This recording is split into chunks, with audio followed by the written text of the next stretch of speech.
கண்டிப்பா அடுத்தோட நீங்க தான் வருவீங்க. கண்டிப்பா நன்றிமா நன்றிமா. நல்லா இருக்கீங்களா? ஆட்சி நல்லா இருக்கா?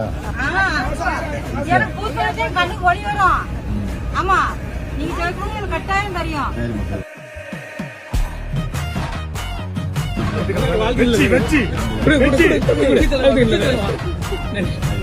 கண்டிப்பா நம்ம ஐயா.